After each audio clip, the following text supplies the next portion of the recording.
But again, this isn't because the drug is bad. It's because people used it irresponsibly. And this is something that people have so much difficulty understanding. We're so eager to blame drugs for all of our problems. Drugs have never hurt anyone. They're just inanimate constellations of carbon and hydrogen and nitrogen and oxygen. They don't jump out of their bags and vials and attack your serotonin or receptors or dopamine transporter or anything like that.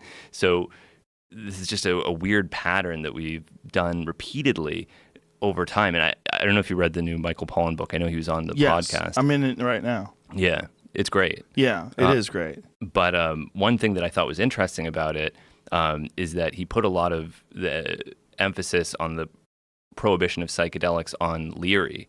And Leary almost certainly played a role, but I think it's slightly ironic that he's a journalist and didn't really go that deep into the role that journalists played in all of this, which was humongous. Journalists are sculptors of public opinion, and it became the standard way of reporting on any of these things to say that they're bad, to sensationalize it, and to not have any consideration for what that would do. Because anytime a journalist writes some scare story, they can really mess with drug policy in a serious way. It might seem like nothing, like, oh, there's a bunch of people in Brooklyn and they overdosed on some obscure synthetic cannabinoid, AMB fubinica. Who cares about AMB fubinica? No big deal. I'll say that it turns people into zombies, and if it gets thrown into Schedule 1, who cares? Not a big deal. Well, that's a very short-sighted way of thinking about all of this, because that's exactly what happened with psychedelics. And then we're not learning from the mistakes of the past, that just because something it's fun to sensationalize and talk about how dangerous it is at this moment doesn't mean that 10 years from now we're going to recognize that it has serious therapeutic potential and we made a big mistake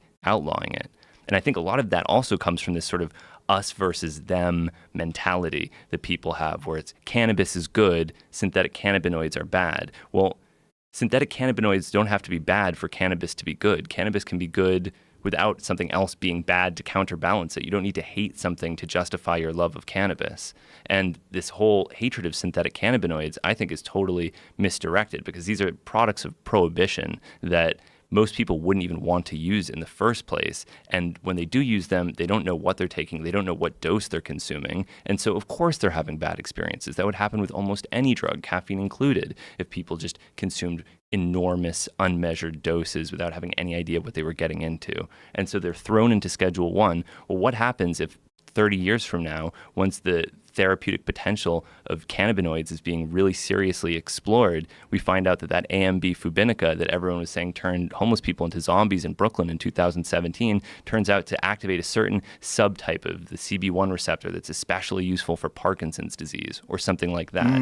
Then we're going to regret having done that. So I think people have to be very careful. Anytime you say anything negative about a drug, you have to be very, very careful, because the implications can be enormous. I think that the best stance in all of this is to not speak ill of drugs, of any drug.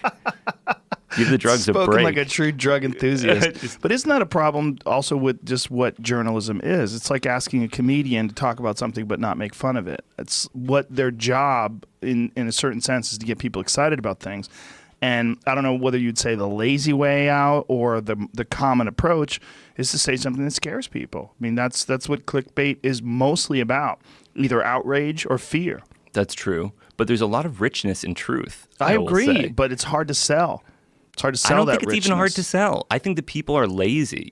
Right. There's this idea that a lot of people have that journalism is organized by some malevolent Rupert Murdoch type puppeteer who's telling everyone to, you go off and you say that cannabis causes car accidents, right, and you go off and you say this evil thing about this and say that alcohol is good. Did you see when Alex Jones was on my podcast and got high with me?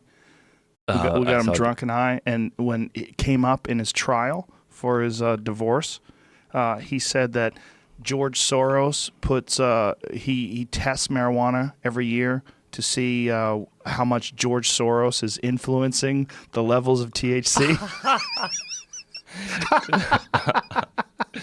That was his excuse. But people love these ideas. They love the ideas of the puppeteer, the malevolent puppeteer, because it denies individual agency. But the reality, and I say this as a journalist who's worked at many different publications, not just Vice, and this is a difficult reality to swallow, is that people are free to say whatever they want most of the time. That journalists choose to report on things this way. Yeah, that is true, but it's also true that I've been a part of stories where I've talked to the author of it, and they said, well, this was manipulated by the editor. The editor manipulated the title, the change.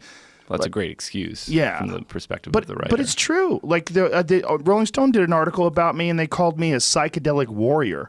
And I said to the guy who wrote the article, what the fuck is that? I was laughing, and he goes, dude, I did not write that. Yeah. The editor gets a hold of it, tries to make it more salacious. It becomes something that's more likely for people to buy or click. Right, especially with headlines. That is true.